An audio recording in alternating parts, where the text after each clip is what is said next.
ओम शांति। नवंबर मास का दूसरा दिन हो गया है।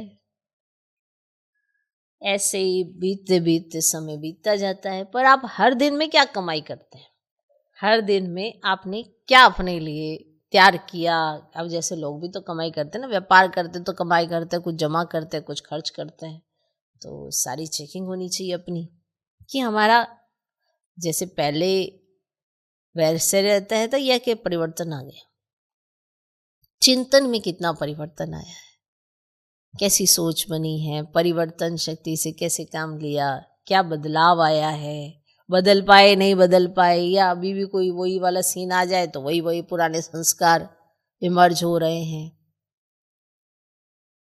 देखना है, क्योंकि वो शुद्रपने के संस्कार है, द्वापर पने के संस्कार है। जिनको कह देते हो ना बड़े पुराने संस्कार है ना, मेरी आदत बड़ी हुई है ना, मेरी नेचर ही ऐसी बनी हुई है ना, मैं क्या कर सकता हूँ।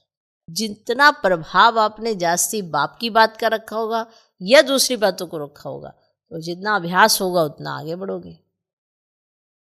बात को फील कर जाना, घड़ी घड़ी फेल होते रहना, ये बार बार फेल होते रहेंगे तो कमजोरी तो आएगी ही आएगी। फिर दिल शिकस्ती गले लग जाना, सोचना कोई और कारण नहीं है, हम ही हैं, क्योंकि हम बार बार फेल होते रहते हैं तो कारण कोई और नहीं है, हम ही खुद ही होते हैं कारण उस चीज़ के। तो फेल भी तो हम ही हो रहे हैं ना, कोई और तो नहीं हो रहा। तो कमजोरी तो अपने अंदर ही आएगी।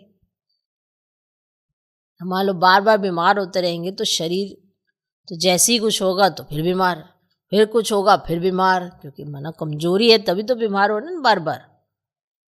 तो कमजोरी दूर करनी पड़ती है तब बीमार होना बंद होएंगे ना। तो ऐसी ही हालत ऐसी है। अब बनना है विजयी रतन, और बार बार अगर हार खाते रहेंगे तो फिर हार कैसे बनेंगे। तो ये सारी चीज़ें अपने आप के साथ सोचनी पड़ती हैं और ये देखना पड़ता है कि कौन सी चीज़ें हमारे पर ज़्यादा हावी हैं और क्यों।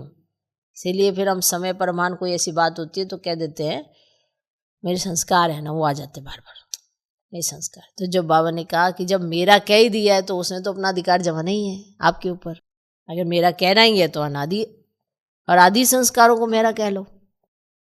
अब आपका कार्य होना चाहिए, पूज्य हो तो दुआ देना ही देना है, देना ही देना है। जब जड़ चित्र दे रहे हैं वो तो नहीं पूछ रहे आके। जड़ चित्रों से भी चाहे वो कोई कैसी भी आत्मा जाए उसको दुआ मिलती है, क्योंकि साक्षी दृष्टा होके देखते हैं ना हर एक के पाठ को। इसीलिए जब तक साक्षी दृष्टा होके देखोगे नहीं तो दुआ दोगे कैसे? इन्वॉल्व हो जाओगे तो बिल्कुल ही नहीं दोगे, ये तो है ही ऐसा।